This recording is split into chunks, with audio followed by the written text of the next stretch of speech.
안녕하세요. 23년도 심화 강의를 시작하도록 하겠습니다. 만나서 반갑습니다. 이제 어떻게 보면 이제 심화 강의 때부터 답안 작성을 이제 어느 정도 이제 어떻게 보면 이제 입문을 시작을 한다라고 보시면 됩니다. 그리고 이제 작년에 좀 아쉽게 이제 떨어지신 분도 이제부터 이제 심화 강의 때부터 좀 집중을 해서 좀 들으시더라고요. 그러면 이제 앞으로 오늘 날짜 216일인데 지금부터라도 마음을 다시 잡고 그 다음에 이제 1, 2차 같이 하신 분도 사실은 1차가 훨씬 깁니다. 시간이. 올해 시간으로 따져보면 2차가 훨씬 더 적기 때문에 그래서 1차 준비하시면서 지금 2차도 조금씩 준비를 좀 하셔야 올해 안에 이제 동차도 가능하니까 특히 심화 강의 때 기본 강의랑 확실히 좀 차이가 있다라면 약간 좀 강의가 좀 짧습니다. 왜냐하면 이제 3회차부터는 답안 작성을 1교시 때 하고 2교시, 3교시는 이제 더 짧고 압축해가지고 강의를 하다 보니까 어떤 부분에서는 약간 설명이 좀 바로바로 넘어가는 부분이 있을 수는 있습니다. 그래서 기본 강의보다는 좀 속도가 좀 붙고 그 다음에 뭐 그런 부분에서 또 빨리 회독을 하고자 하는 분들은 또 이 강의를 또 선택할 수도 있을 것 같습니다. 그러면 이제 제가 강의 계획서 좀 했는데 잠깐만 이제 간략하게 저희 이제 10회 강의인데 어떻게 진행할지 잠깐 이제 OT 개념으로 한번 설명 한번 드리겠습니다. 그래서 이제 동영상 보신 분들도 이제 강의 계획서 보시면 일단 교재는 지금 이제 항상 이 기본 교재는 항상 똑같습니다. 핵심 요약집은 이게 똑같고요. 그리고 이제 사실 뭐 이것보다 더 압축된 무슨 이제 그 핸드북 이렇게 되냐고 하는데 이미 이게 다 압축되어 있습니다. 여기선 더 이상 어렵고 한 달 나가면 이제 목차를 이렇게 책으로 만들 수 있지만 그게 한 50페이지도 안 될 것 같아요. 그랬더니 출판사에서 너무 가성비가 안 된다고 그러기 때문에 이 책이 사실은 이미 다 압축되어 있으니까 이 책만 보셔도 됩니다. 그리고 어느 분들은 또 대래 이 책이 너무 얇아서 사실 지금 책이 페이지로는 많아 보이지만 보실 내용은 2분의 1밖에 안 됩니다. 그래서 양이 별로 안 됩니다. 그래서 이 책이 웬만한 건 다 들어와 있기 때문에 걱정 안 하셔도 되고 이 책만 그래서 여러분 10월 7일 2차 때까지 계속 반복해서 보신다라고 보시면 되고 그 다음에 심화 강의에서는 실제 사례가 훨씬 더 중요합니다. 그래서 사례 때문에 심화 강의가 있다라고 보시면 되고 이거는 이제 부교재 3회차부터 이제 다음 시간 2회차부터 간단하게 보고 3회차부터 여러분들에게 답안 작성 어떻게 할지 가이드를 해주신다 보시면 되고 심화 강의 때는 이 교재를 다 이 안에 있는 사례를 다 풀어볼 겁니다. 다 풀어봐서 여러분들이 전체적으로 어떻게 심판법 사례를 어떻게 풀어야 될지 그 이해하는 데 도움을 드리려고 합니다. 그래서 오늘은 뭐 책을 구입하신 분도 있으시겠지만 실제 오늘은 이걸 안 하고 다음 주부터 2회차부터 좀 무겁겠지만 이 두 권을 같이 가져오시면 되겠습니다. 그리고 강의 특징에서 뭐 여기 나와 있는 것처럼 조금 속도가 좀 빨리 압축해서 갈 거고요. 그 다음에 답안 작성을 위해서 전체적으로 이제 강의가 초점이 맞춰져 있고 그 다음에 이제 진도별 3회차부터 이제 답안 작성을 할 건데 미리 어떤 걸 문제를 나갈지는 미리 그 전 시간에 할 거고 예습용으로 답안을 할 겁니다. 그래서 모르는 내용을 답안을 작성을 해야 되는 그런 상황이 좀 있을 수 있는데 사실은 저희가 이제 기본 강의를 하고 오신 분도 있으셔가지고 내용을 어느 정도 알고 있는 분들이 있다 보니까 그래서 그래서 모르는 내용을 답안을 미리 작성한다라고 그것만 좀 양해만 부탁드리고 그리고 한 문제당 8분씩 이거는 이제 다음 시간에 제가 한 번 더 답안 쓰기 OT를 할 겁니다. 그래서 한 문제당 8분씩 쓰는 걸 할 거고 보고 쓰셔도 돼요. 보고 쓰셔도 되니까 내가 실제 답안을 어떤 걸 써야 되는지 양을 여러분이 이해를 하시면 됩니다. 그래서 8분 안에 어떻게 써야 되는지 그걸 체득하는 게 좋고 가장 원하는 건 안 보고 쓰셔야 됩니다. 안 보고 쓰셔야 실제 어차피 여러분 시험장 가서는 안 보고 써야 되니까 그래서 아예 못 쓰더라도 그렇게 하나씩 나의 실력을 점검하는 게 훨씬 중요하거든요. 그렇게 보시면 되고 그 다음에 채점은 그래서 지금 심화 강의는 사실은 답안을 저희가 이제 모의고사판이 아니다 보니까 채점은 직접 하시는 겁니다. 그래서 보고 쓰시면 직접 의미가 없잖아요. 셀프 채점이. 그래서 안 보고 쓰셔야 셀프 채점이 됩니다. 즉 무슨 말이냐면 한 주 전에 어떤 걸 쓸 건지 미리 알려드릴 거고 그걸 여러분이 한 주 동안 사실은 과목이 4과목이다 보니까 사실 이제 빠듯하긴 하시겠지만 여러분이 되든 안 되든 뭐 암기를 하든 답안 쓰기 위한 그걸 한 주 동안 연습을 하시는 거예요. 그리고 현장에 오셔서 여러분이 써봐야, 그리고 내가 이거는 내가 아직 암기가 덜 됐구나, 그렇게 해서 셀프 채점을 하시는 걸로 저희가 그렇게 할 겁니다. 그렇게 한 다음에 이 중에서 어느 한 분을 제가 이제 한번 쓰신 걸 제가 받은 다음에 그걸 가지고 여러분에게 어떻게 썼는지, 그 다음에 실제 어떻게 답안을 써야 점수가 이어지는지 그런 건 안내해 드리도록 하겠습니다. 그렇게 하고, 다음 장에 보시면 저희가 강의는 총 10회로 이루어져 있고 2번은 휴강이 돼 있습니다. 1, 2차 동시에 하시는 분들이 있으셔가지고 1차 파이널 강의랑 1차 모의고사가 있더라고요. 그래서 어쩔 수 없이 저희가 이제 2번 휴강을 하게 되고, 그 다음에 이렇게 총 10번에 걸쳐서 수업이 진행된다고 보시면 됩니다. 그렇게 하시고, 저희 심화 강의의 초점은 심판 사례에 초점이 되어 있어요. 그래서 강의 시간도 심판 쪽에 좀 더 비중이 있다고 보시면 되고, 나머지 행정사랑 행정사법이랑 비송 사건은 약간 좀 압축해서 진행이 된다라는 걸, 그걸 양해 좀 부탁드리겠습니다. 그러면 이제 수업을 시작을 하기 전에 다음 장 하나 또 있네요. 이 샘플. 심화 강의에서 저희 준비물 한번 체크 좀 해드리겠습니다. 그래서 이 심화 강의를 기본 강의로 처음 들어오신 분도 있을 수 있고, 그 다음에 심화 강의 때 어떻게 할 건지, 그래서 종이 한 장 보시면, 그래서 먼저 준비물에 보시면 항상 이제 사비연필로 여러분이 이제 준비를 하시면 됩니다. 그래서 사비연필은 교재에다가 여러분이, 제가 이제 밑줄 그으라는 것들 이렇게 밑줄 그으시면 되고, 사비연필이 좀 더 가독성이 좋아서 사비연필로 하시고, 그 다음에 형광색, 그래서 초록색, 빨강색, 파란색, 노란색 이렇게 했습니다. 그래서 제가 이제 기본 강의를 하고 났더니 형광색을 본문에다 하시더라고요. 그러니까 사실 저희의 과목에 지금 주 교재는 이 교재인데, 여러분 이 교재를 한 10번 정도는 보셔야 되거든요. 어차피 종합반으로 이제 수강을 하셨으면 한 5번은 최소 보세요.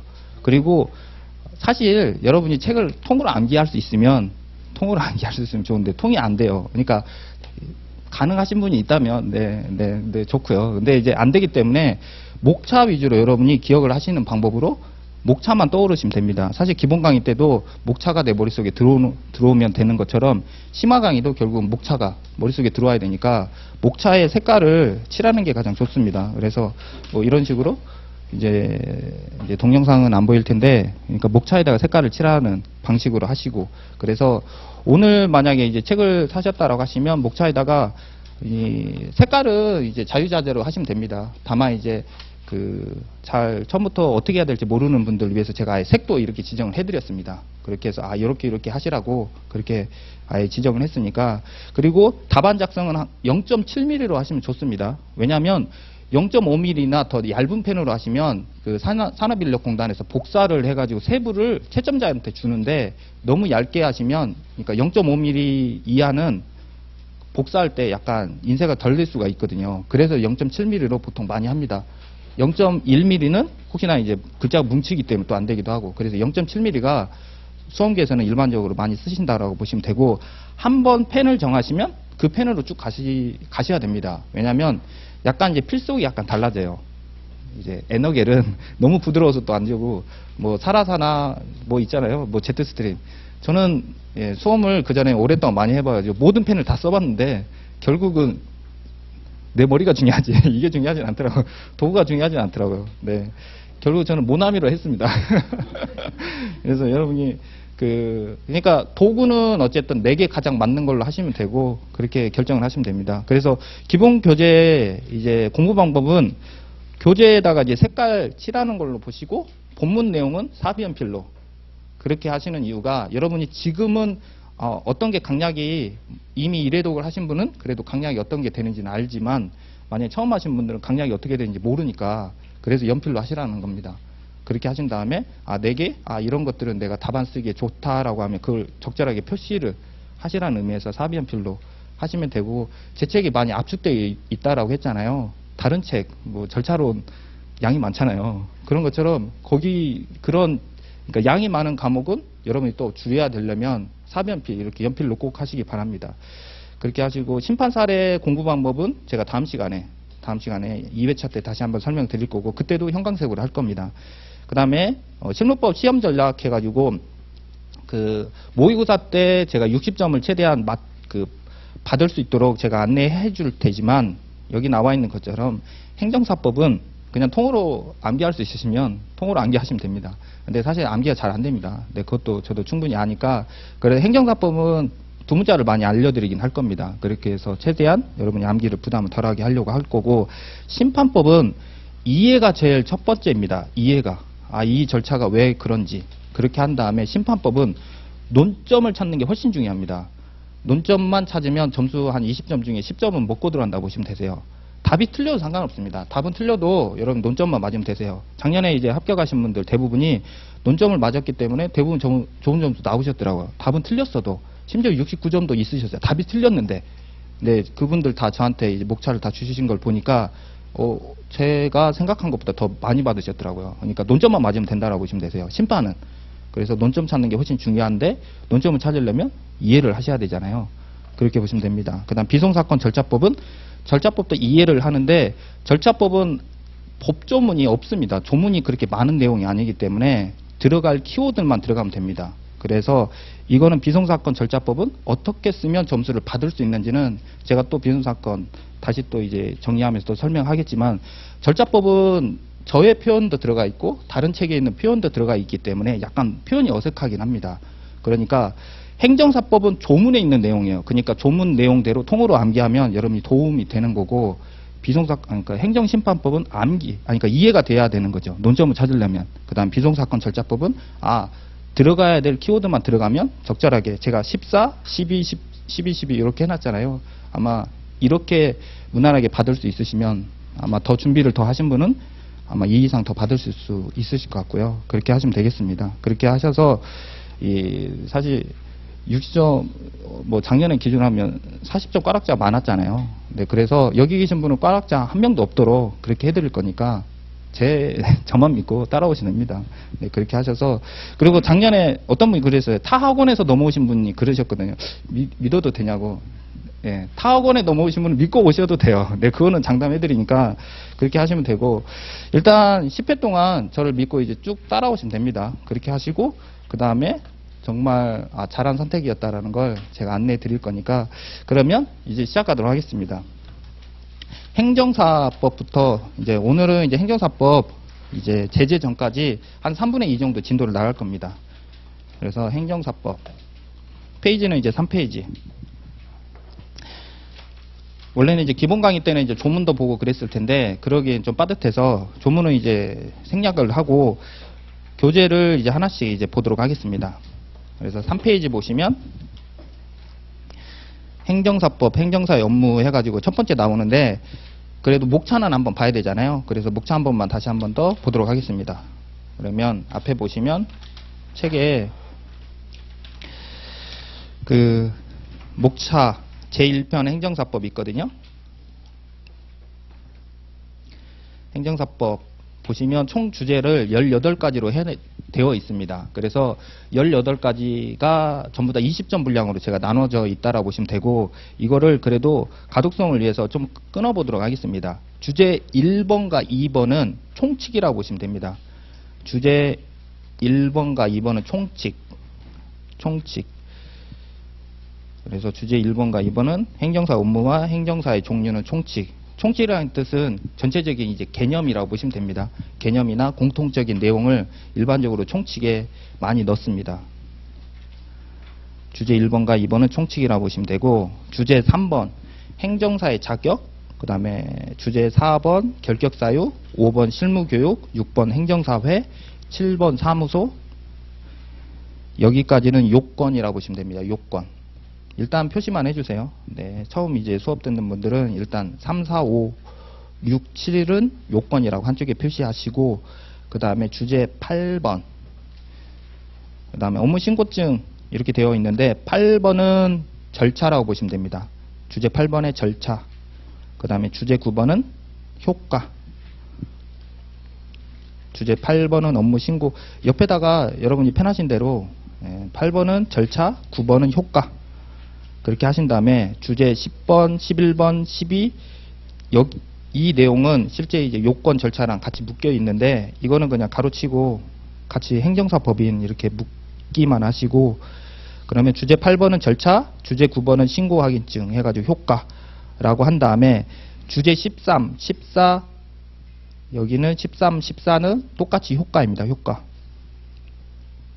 그렇게 하시고, 그 다음에 15, 16, 17, 18. 15, 16, 17, 18은 제재. 이렇게 하시면 되겠습니다. 지금 한번 이거 표 마지막 하나 자료집 있거든요. 이거 한 번만 다시. 이거는 제가 이제 3교시 때 한 번 더 설명 또 할 겁니다.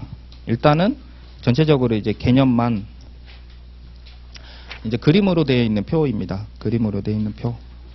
그림으로 되어 있는 표. 보시면 제가 이제 그림으로 설명은 할 거고 여러분이 표는 이제 저걸로 보시면 되겠습니다. 그래서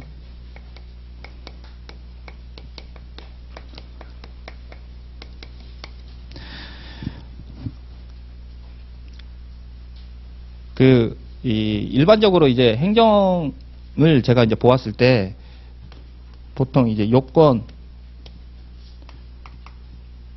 효과 해가지고 그 사이에 보통 이제 절차라는 과정을 걸친 다음에 효과가 발생이 되더라고요. 그러니까 민법에서 이제 아마 요건 효과 이제 설명을 하셨을 겁니다. 그래서 어떠한 요건이라는 걸 구성을 하게 되면 효과라는 게 발생이 된다라고 법으로 정해놨다는 거죠. 실제 여러분이 제가 이제 기본 강의 뭐 했었을 때 설명했던 거랑 똑같은데 요건과 효과는 약속을 정해놓은 거예요. 그러니까 보통은 마치 이제 물리적으로 이게 이런 결과가 당연하다 이런 게 아니라 그냥 약속을 해놓은 거죠. 어떤 요건을 갖추면 민법은 그대로 효과가 발생한다라고. 그래서 어떠한 행위가 만들어지면 계약이 완성이 되고 계약에 따라서 권리가 생기고 의무가 생긴다라는 이 개념이 머릿속에 있으면 그게 일반적인 민법의 보통 실체법이라고 하고 행정은 약간 절차법으로 들어와 있어요. 그러니까 요건을 갖추는 것만으로는 되지 않고 어디에다 제출을 해야 되는 행정기관에 무언가 제출을 해야 되는 거죠. 그 제출을 한 다음에 행정기관에서 받아주면 그때서 비로소 효과가 발생이 돼요. 효과가. 그래서 이 개념을 여러분이 합격하신 다음에 행정사 되시고 나서도 이 개념을 꼭 알고 계셔야 됩니다. 실제적으로는 이게 김효수 선생님 팬인 것 같은데 실제적으로는 절차가 훨씬 중요하죠. 왜냐하면 행정사법도 실제 이거는 이제 행정관계 법령이라는 큰 틀 안에 하나의 예시거든요. 그래서 행정과 관련된 법령이라는 건데 행정관계 법령은 실제 행정기관 입장에서 기술된 겁니다. 그래서 행정기관이 어떻게 해야 된다라는 걸 기술을 해놨더라고요. 그래서 행정사법도 하나의 예시이기 때문에 절차. 그래서 행정사법에서의 절차는 업무신고라는 절차가 있습니다. 그래서 업무신고를 하고 나면 그 결과가 효과인데 그 효과가 바로 신고확인증이라는 어떤 문서가 만들어집니다. 그 문서를 이제 업무신고를 절차를 걸쳐야 되는데 업무신고라는 절차를 위해서 요건이 있는 거죠. 그 요건이 책에 있는 제가 이제 그 프린트물에 있는 것처럼 5가지로 행정사법은 5가지로 되어 있습니다. 실제는 4가지거든요. 자격증, 그러니까 요건에 보시면 자격증, 그다음 결격사유, 실무교육 수료증, 행정사 회원증이 원래는 명문에 되어 있는 4가지 요건인데 저희 행정사에게만 특이하게 사무소라는 이 요건이 하나가 더 있습니다. 그래서 여러분이 이제 행정사 합격하고 나서도 명목상으로는 책의 요건에 저렇게 4가지만 있더라도 사무소는 반드시 필요하다. 왜냐하면 어디에 제출을 해야 된다 있잖아요. 행정은 제출을 어디에 해야 되는지 알기 위해서는 반드시 사무소 어떤 소재지에 관한 서류가 반드시 들어와야 되더라고요. 이 서류는 실제 표시가 안 돼 있습니다. 그래서 여러분이 행정사 합격한 다음에도 사무소에 대한 서류는 반드시 그 사무소에 대한 서류는 소유자면 부동산 등기부등본, 만약에 임대면 임대차 계약서, 전대면 전대차 계약서, 그리고 동의서 이런 것들이 서류가 다 들어와야 된다는 거죠. 그래서 여기에 요건이 4가지이지만 하나가 더 있구나. 이렇게 보이지 않는 요건 5가지. 그래서 앞자만 따가지고 자결실행사 이렇게 5가지가 있다라고 보시면 됩니다. 그래서 이거를 하나씩 적으면 자격증, 그 다음에 결격사유, 네 번째 실무교육. 실무교육은 법으로 정해져 있는 실무교육만 가능합니다.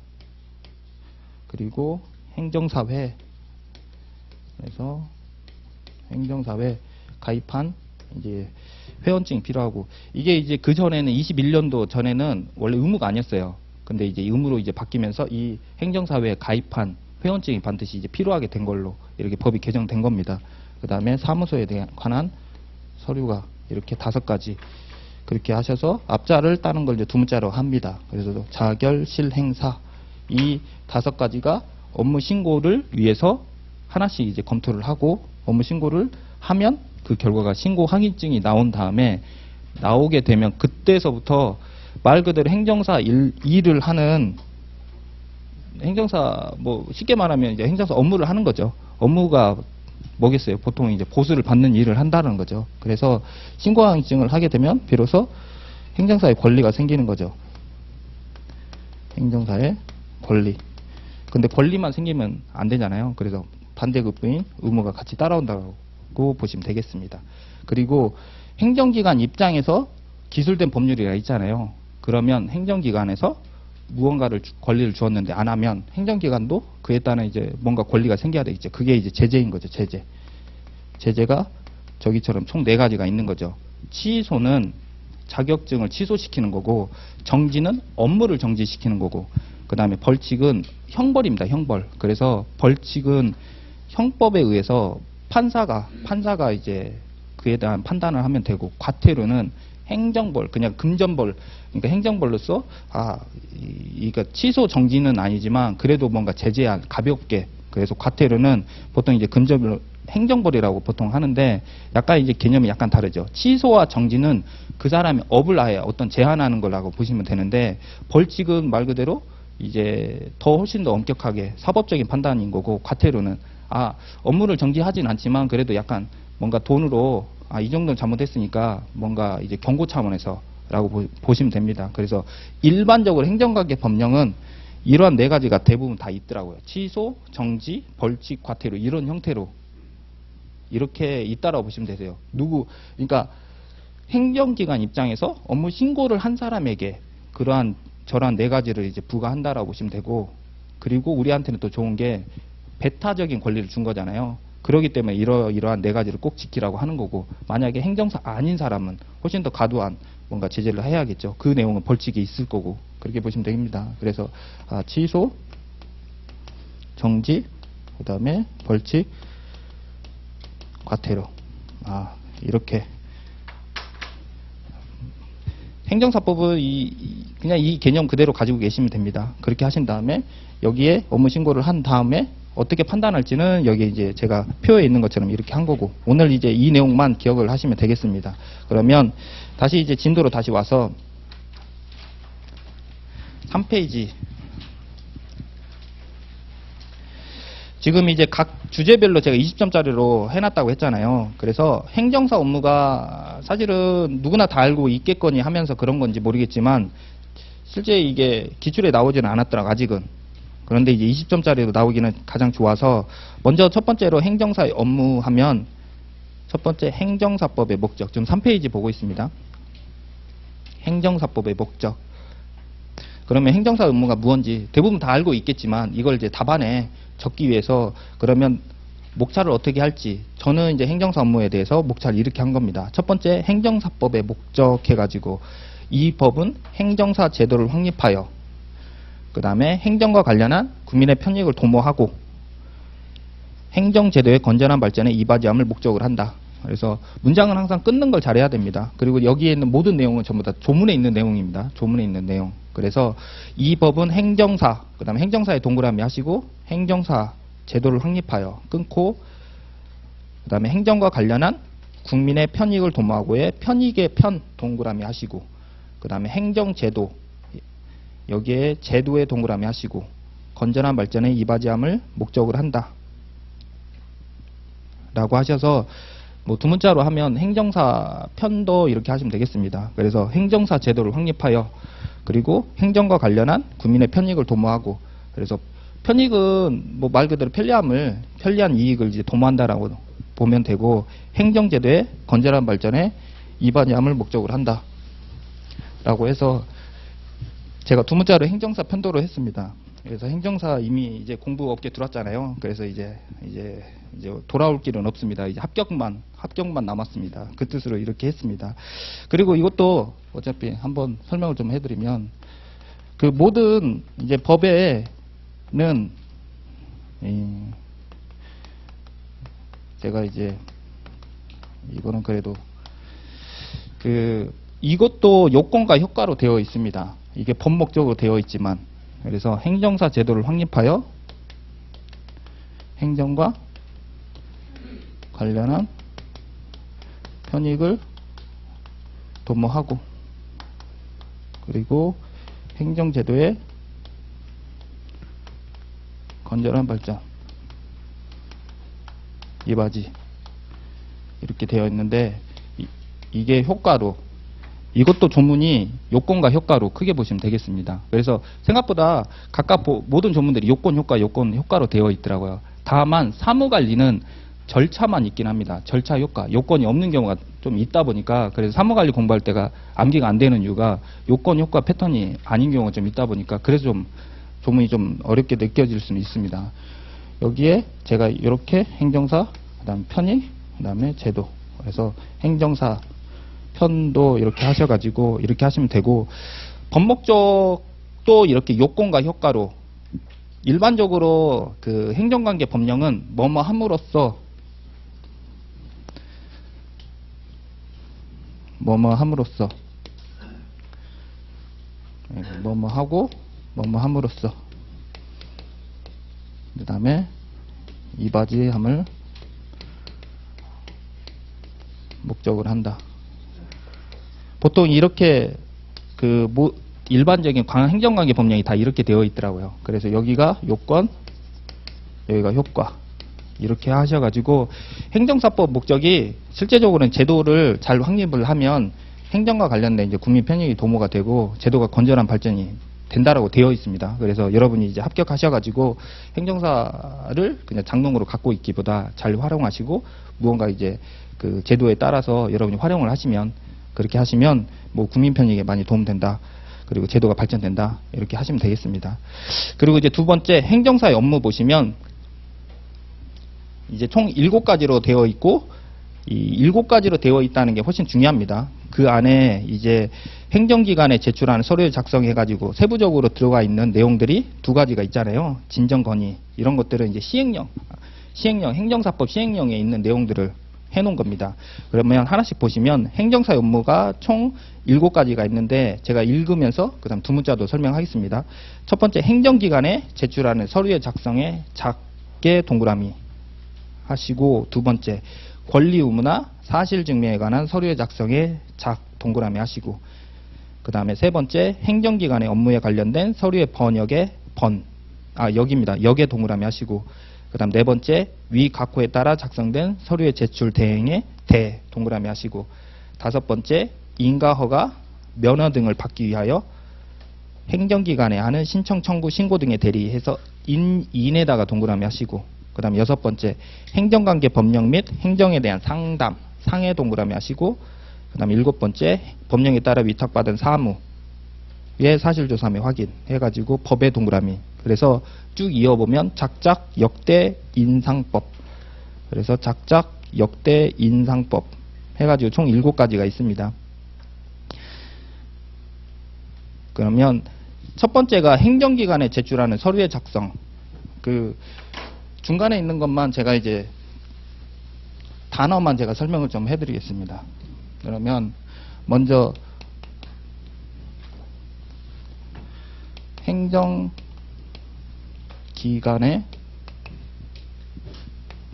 제출하는 서류의 작성. 일반적으로 행정기관은 그 민원처리에 관한 법률에 있는 그 행정기관 있잖아요. 그 2조 2호 다목인가요? 그 다목에 있는 내용하고 똑같습니다. 그래서 공공기관도 다 행정기관에 다 해당되고, 일반적인 시도지사, 그 뭐 정부기관 다 해당된다고 보시면 되고, 그 공무수탁 사인도 해당된다고 보시면 되고, 그래서 그 심지어 공중사무실도 행정기관으로 해당되기 때문에 거기도 행정기관을 보시면 됩니다. 서류는 서면의 복수라고 보시면 되세요.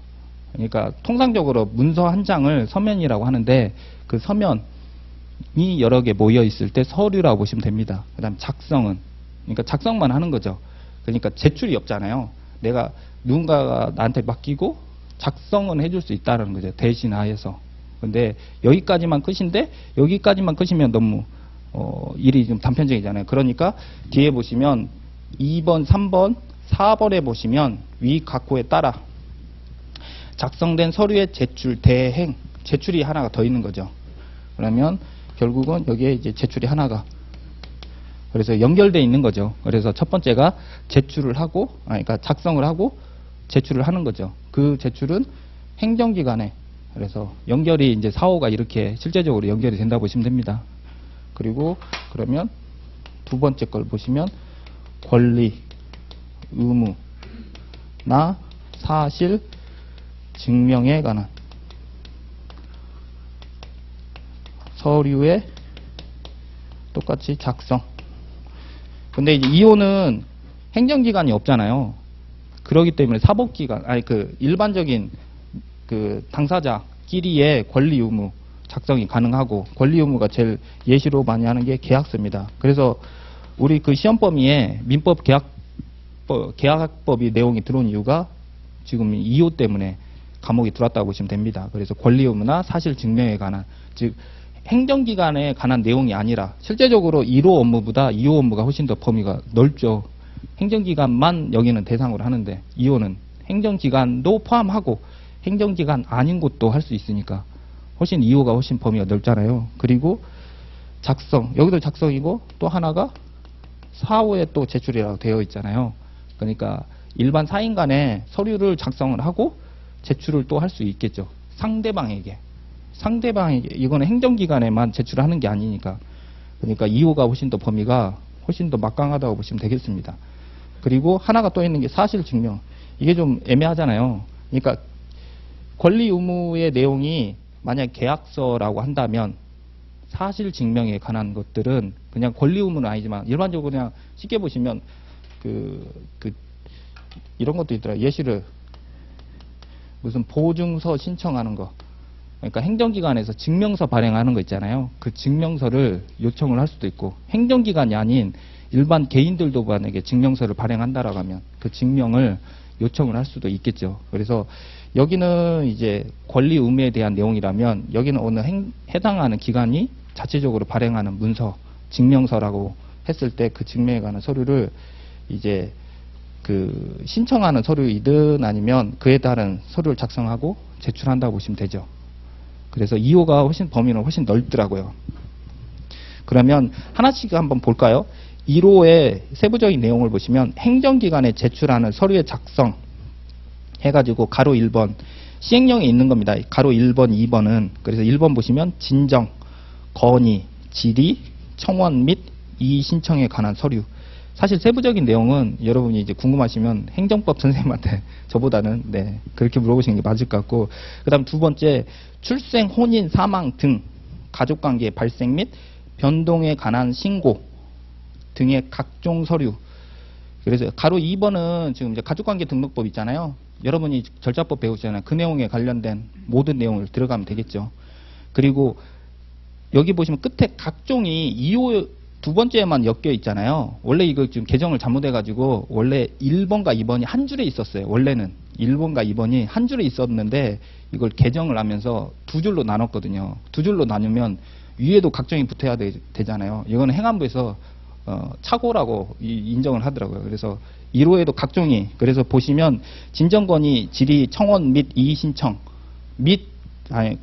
등의 각종 서류라고 들어갔어야 돼요. 이거는 다 인정합니다. 그래서 그 행정기관에 제출하는 서류의 작성이 지금처럼 진정건의, 질의, 청원, 이의 신청만 되는 게 아니라 각종이 다 붙어 있는 걸로 이건 다 이해하고 있습니다. 그래서 여러분이 그냥 답안에 쓸 때는 그냥 1번과 2번이 나눠져 있고 1번은 각종이 없는 걸로 오해하시더라고요. 이거는 행안부에서도 본인들이 잘못했다고 인정하고 있습니다. 이거는 나중에 개정이 될 거예요. 그래서 원래는 한 줄에 다 같이 있었어요. 한 줄에 각종이.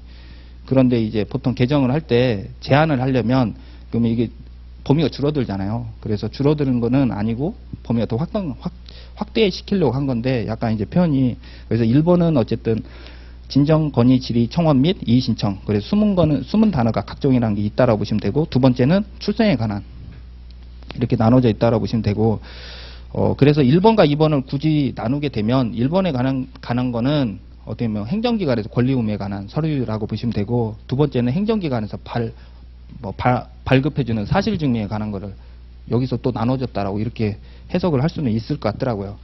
그 다음에 두 번째 권리 의무나 사실 증명 보시면 그래서 똑같이 개념으로 나누면 1번은 권리 의무에 대한 각종 서류라고 보시면 되세요. 그래서 각종 계약, 협약, 확약. 그래서 계약, 협약, 확약, 그 다음 청구 등 이런 권리 의무에 관한 다양한 서류들, 거래에 관한 서류들을 할 수 있고 두 번째, 그 밖에 권리 관계에 관한 각종 서류 그리고 또는 사실관계가 존재함을 증명하는 각종 서류라고 되어 있어서 1번과 2번은 뭐 각종이라는 단어가 양쪽 다 있으니까 사실 권리 의무에 관한 서류는 뭐 무제한적으로 많이 할 수 있겠죠. 이렇게 보시면. 그런데 실제적으로 1번도 무제한적으로 다 할 수 있습니다. 그래서 그것도 참고로만 아시면 되고 그래서 1번과 2번이 내용이 훨씬 범위가 넓기 때문에 제가 시행령에 있는 거를 이 두 가지는 꼭 그래도 넣으시면 답안에 적게 좋더라고요. 그리고 3번, 4번, 5번 이렇게 있는데 3번은 이제 번역 행정사분들이 하신다라고 보시면 되고 그 다음에 4번 그 다음 제출 대행 단어가 있고 그리고 대행과 그 다음에 5번 보시면 인가 등을 받기 위하여 행정기관에 하는 신청, 청구, 신고 등의 대리 있잖아요. 그래서 대행과 대리 설명을 한번 드리면 대행은 건 바이 건입니다. 매 건마다 위임장을 제출한다고 보시면 되고요. 그래서 하나하나 이제 특정해서 대리를 한다라고. 이거 둘 다 대리입니다.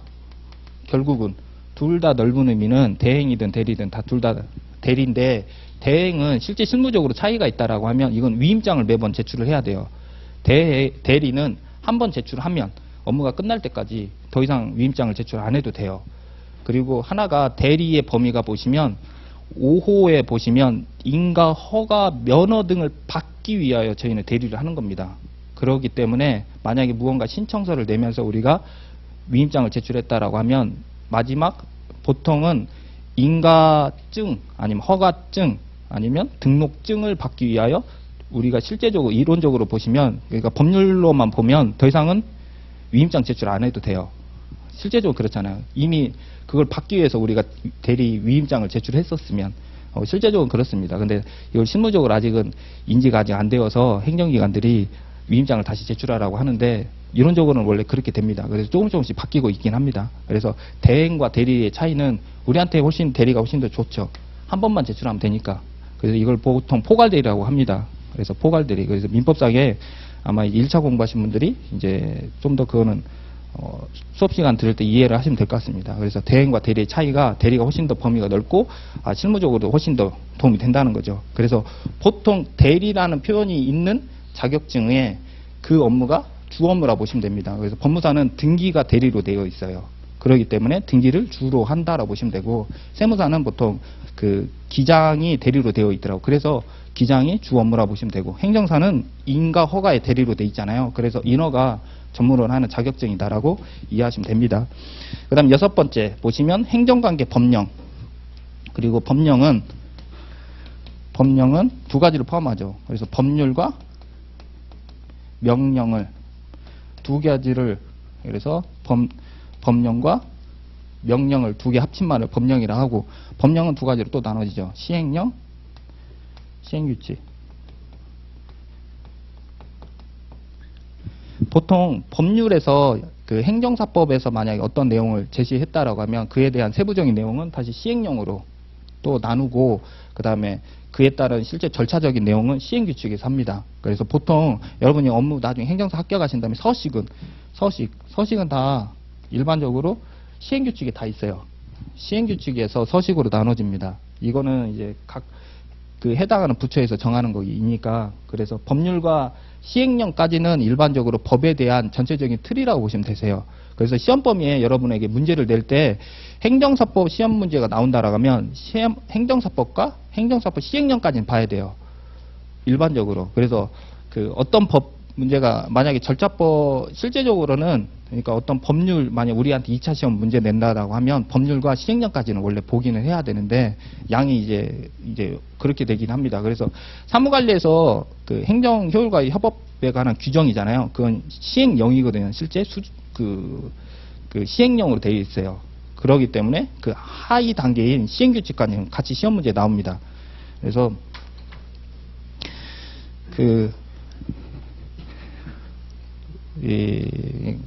그러니까 민법도 사실은 그러니까 민법은 이제 시행령이 없어서 그 민법은 그대로 보시면 되고 행정사 원래법은 행정사법만 공부하는 건 아니고 실제 시행령까지는 왜냐하면 이 두 가지가 같이 법률을 더 이해할 수 있도록 시행령은 같이 연결돼 있거든요. 더 훨씬 더 세밀하게. 그리고 이제 만약에 사무관리 같은 경우에는 두 가지로 나오잖아요. 뭐 사무관리 그냥 예시로 하면 민원처리법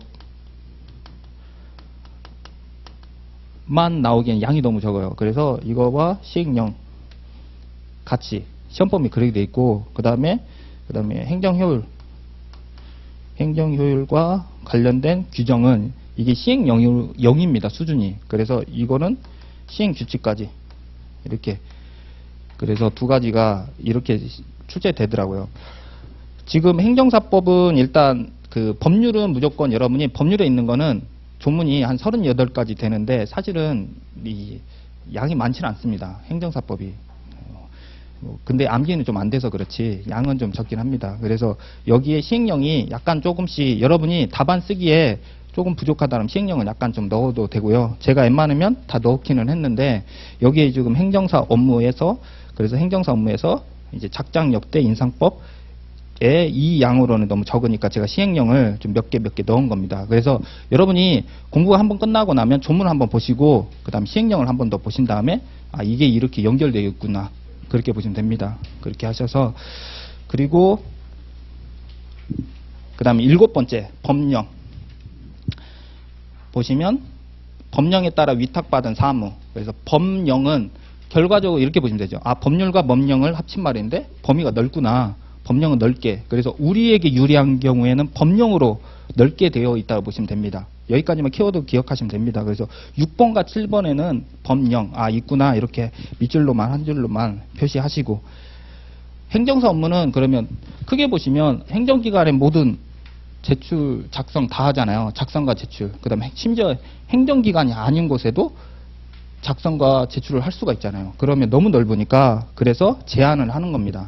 그래서 세 번째 보시면 2조 1항 단서에 보시면 다른 법률에 따라 제한된 업무는 할 수 없다. 범위가 너무 넓기 때문에 다만 법률도 되어 있죠. 법률. 그래서 법률로 되어 있기 때문에 법률 즉 이 시행령 가지고는 제한을 할 수 없다라고 보시면 되세요. 그래서 무슨 말이냐면 법률에 의해서 명확하게 이제 제한되어 있는 경우에만 그래서 제일 대표적으로 이 변리사법은 특허청에 제출하는 서류는 이제 행정사도 특허청도 행정기관이잖아요. 거기는 저희가 못합니다. 그래서 법률은 제일 대표적으로 변리사법이라고 보시면 되고 두 번째는 이제 법무사법은 법원하고 그 다음에 등기소도 실제적으로 행정기관에 준하거든요. 다만 이제 저희가 이제 그 법무사법 때문에 제출을 못한다고 보시면 됩니다. 그래서 전체 업무는 작장역대 인사법으로 넓은데 법률에 의해서 일부를 못하는구나. 그리고 또 하나 다음 장 넘겨보시면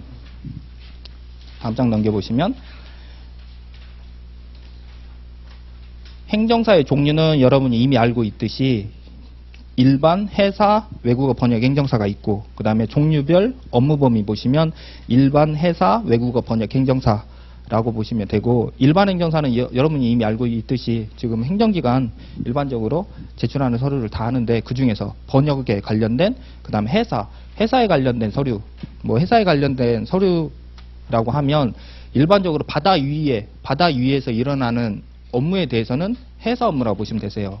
그래서 사실 예를 들어서 음주운전이 하필 선박으로 배를 통해서 음주운전이 발생했다라고 하고 그건 행정사 업무라고 보시면 됩니다. 다만 이게 육지에서 발생되었다라고 하면 일반 행정사 업무라고 이렇게 개념을 나누시면 되고 만약에 분쟁이 있을 때는 특별하지 않으면 일반 행정사 편을 많이 들어줍니다. 실제적으로. 그래서 공유수면 바다에 접해 있는 인허가 같은 경우에는 그건 일반 행정사 업무로 그렇게 해석을 해주더라고요. 그렇게 보시면 되고, 그 다음에 번역행정사는 그러니까 행정기관의 업무에 관련된 내용이다 보니까 행정기관의 업무에 관련된, 그래서 이거는 좀 더 훨씬 더 넓게 해석을 하긴 하더라고요. 그래서 번역은 일단 뭐 일반 행정사 저희랑은 좀 상관없지만 그래도 번역은 행정기관 전체 관련된 업무이면 꼭 행정기관 제출하는 게 아니더라도 그렇게 보시면 됩니다. 그래서 저는 이제 문장을 제가 이제 이거는 조문에 있는 내용은 아니지만 답안에 쓰기 위해서 이렇게 풀어 쓴 거고, 행정사 종류와 업무 범위에 대해서는 아마 이거는 문제 나오진 않을 것 같습니다. 왜냐하면 이에 대해서는. 다만 세 번째는 기억을 하시고, 행정사가 아닌 사람에 대한 금지사항이라고 해가지고 보시면, 행정사가 아닌 사람은 다른 법률에 따라, 여기도 키워드가 법률이죠. 그래서 법률에 따라 허용되는 경우를 제외하고 제2조에 따른 업무를 업으로 하지 못한다 라고 해가지고, 아까처럼 저희가 이제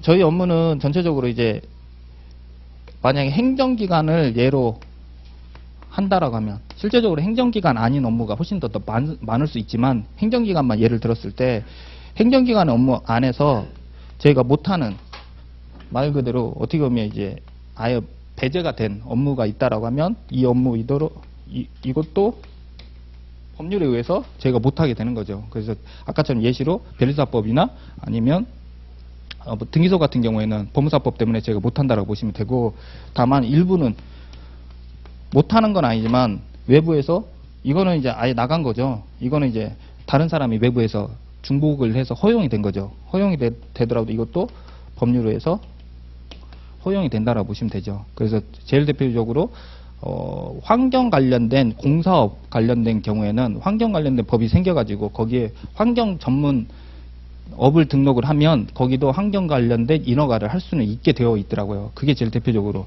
아쉬운 부분이긴 하죠. 그러니까 여러분이 합격하신 다음에 업무를 많이 다양하게 하셔야 어떻게 보면 이렇게 중첩이 돼서 무언가가 이제 행정사분들이 많이 안 하게 되니까 법률로 만들게 되긴 하더라고요. 그렇게 해서 다른 사람들도 좀 업무를 할 수 있게. 그래서 개인적으로 여러분이 각 분야별로 많이 업무를 하시게 되면 그 업무가 이제 그대로 이제 행정사 업무로 보존이 된다라고 보시면 되겠습니다.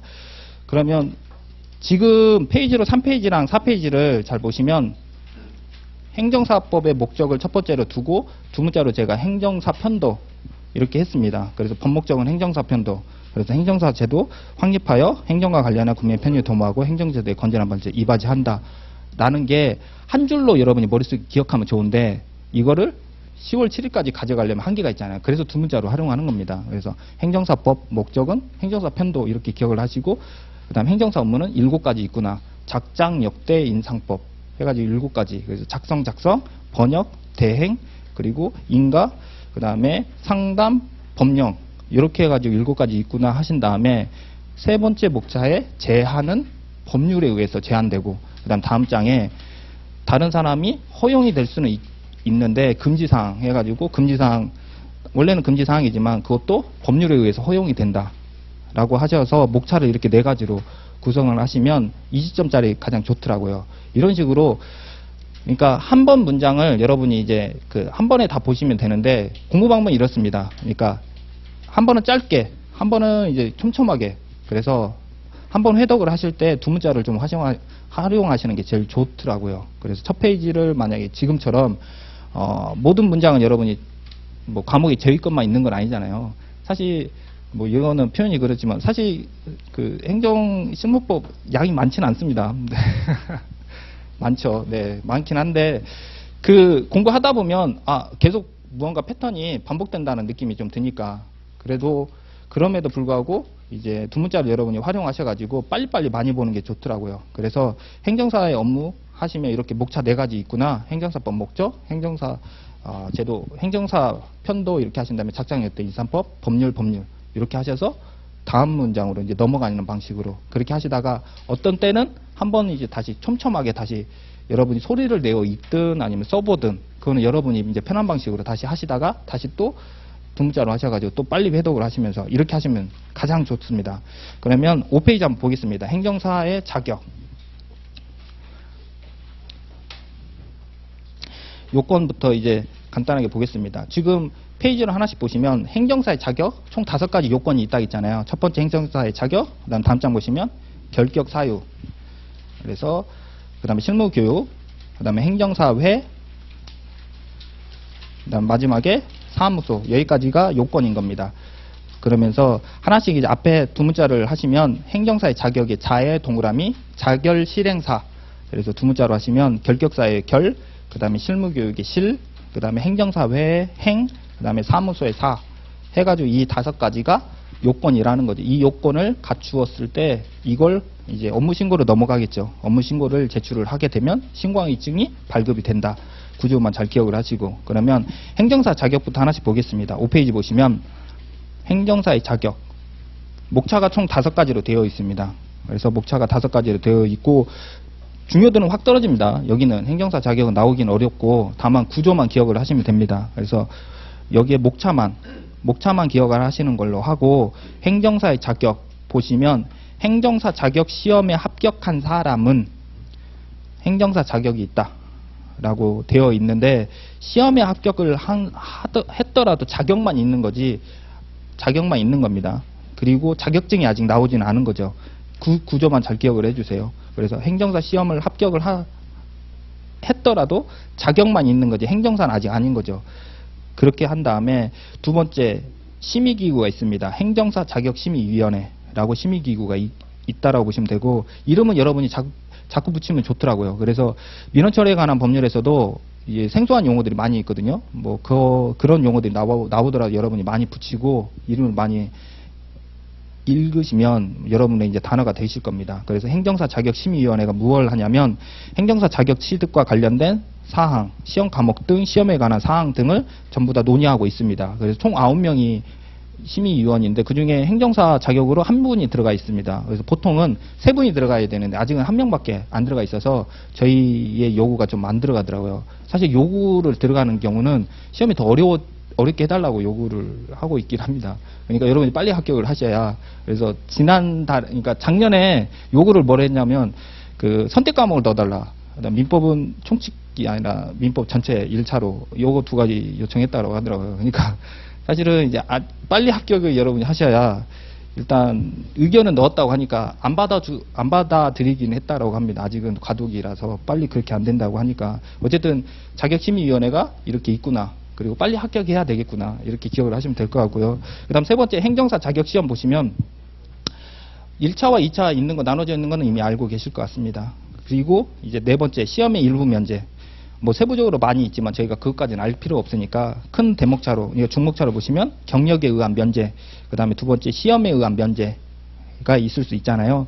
그래서 시험에 의한 면제가 이제 번역을 행정사 합격하신 분이 일반 행정사 시험을 사실은 매년 언제든지 시험을 칠 수 있기 때문에 나중에 사실은 여러분이 뭐 전략적으로 뭐 번역 행정사를 먼저 취득을 하신 다음에 번역 행정사도 쉬운 게 아니지만 그렇게 해서 뭐 이렇게 방법으로 이렇게 일부 면제를 받고 시험을 보실 수는 있습니다. 그렇게 하고 다섯 번째 부정행위자에 대한 조치 해가지고 여기에 기억해야 될 거 맨 밑에 있는 것만 한번 보겠습니다.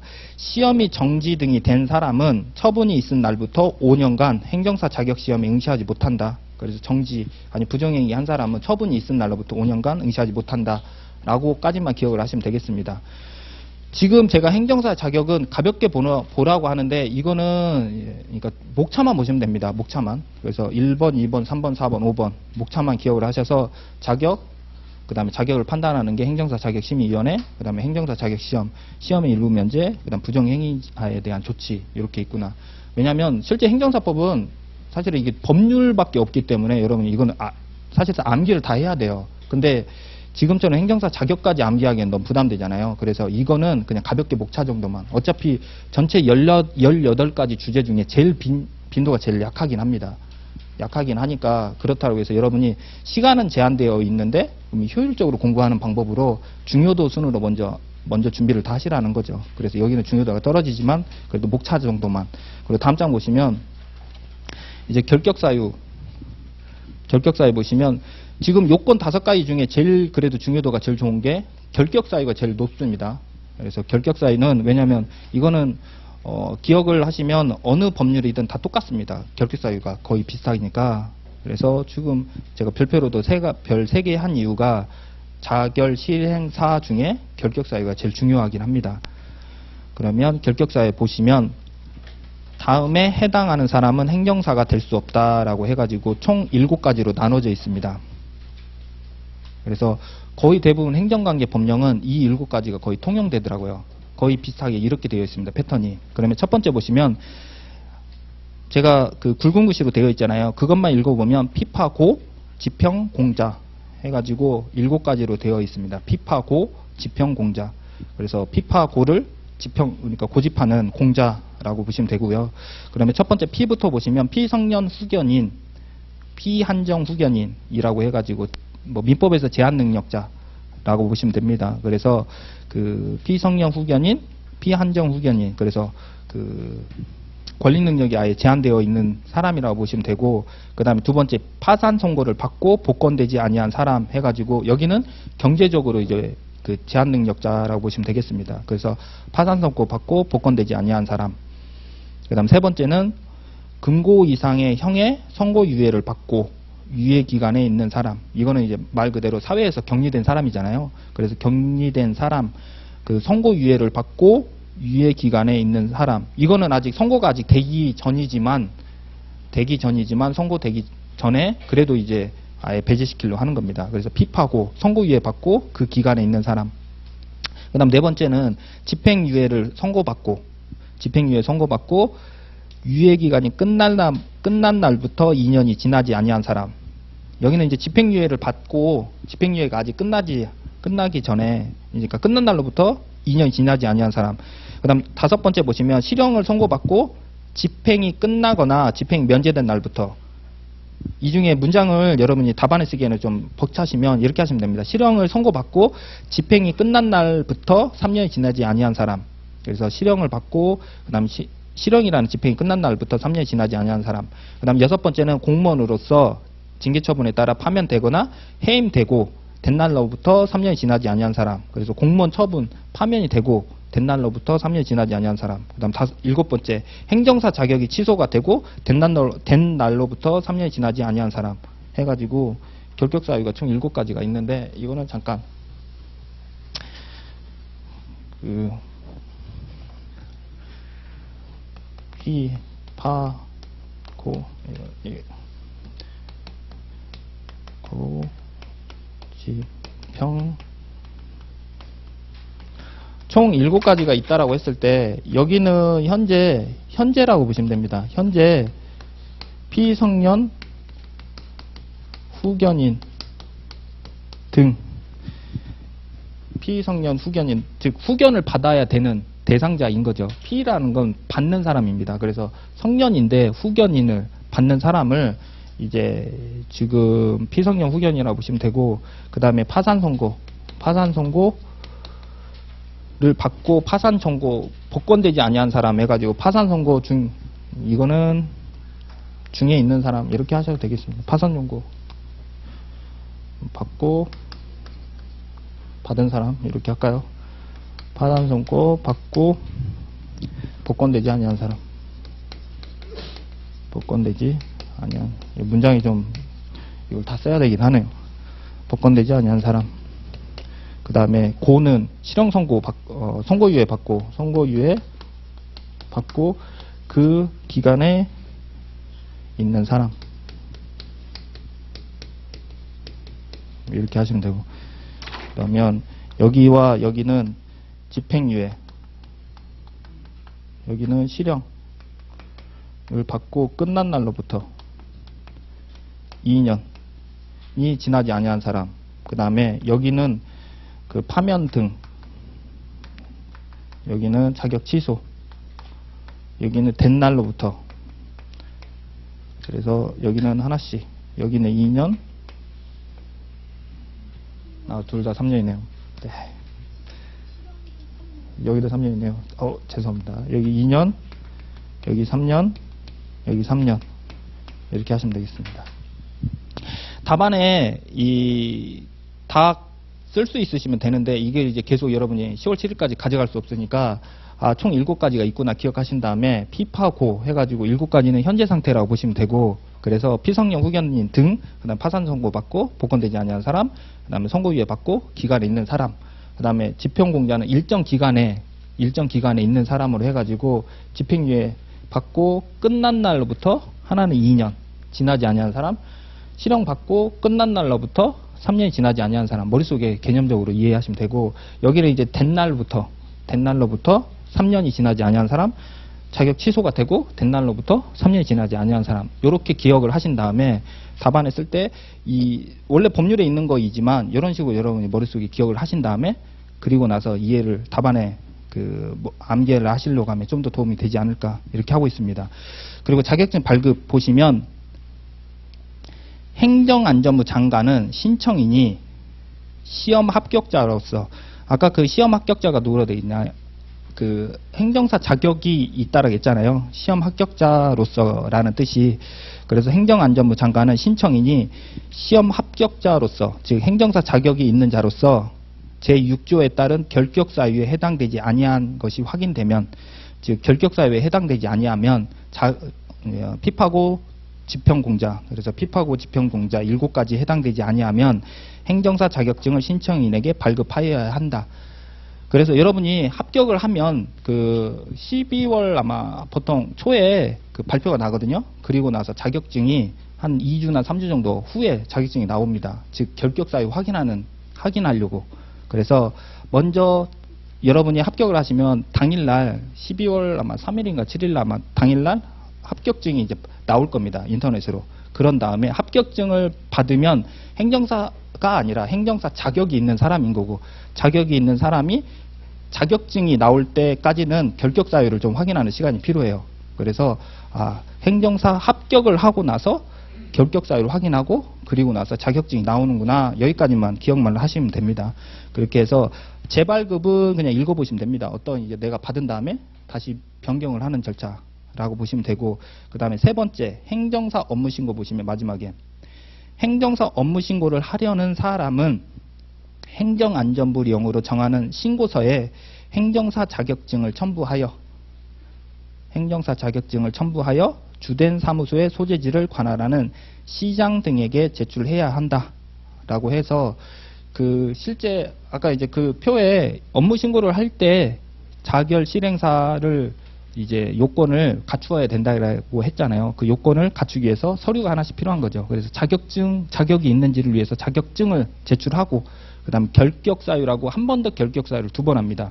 무슨 말이냐면 이 자격증 받을 때 지금 결격사유 한 번 했잖아요. 그 다음 업무 신고할 때 또 한 번 더 결격사유를 또 한 번 합니다. 그래서 가끔 이제 경력직 분들이 자격증을 받은 다음에 그 사이 음주운전을 하셔가지고 업무 신고를 약간 결격이 안 되는 경우가 좀 있더라고요. 그래서 그 기간이 만약에 똑같습니다. 음주운전을 해가지고 만약에 실형을 받으면 아까 실형받은 3년 지나서야 업무 신고가 가능한 거죠. 그렇게 보시면 됩니다. 자격증을 나오기만 하면 실질적으로 이제 행정사법만 위반하지 않으면 거의 자격증이 취소되질 않습니다. 그래서 다만 업무 신고하는데 일정 기간이 여기처럼 똑같이 아까 결격사유 그 판단할 뿐. 그래서 자격증 받는 것까지 이 절차 전에 한 번 더 결격사유 확인하고 자격증 받은 다음에 업무 신고할 때 한 번 더 결격사유 확인한다는 것까지만 기억을 하시고, 일단은 여기까지 했습니다. 잠깐 쉬었다가 이어서 또 하겠습니다.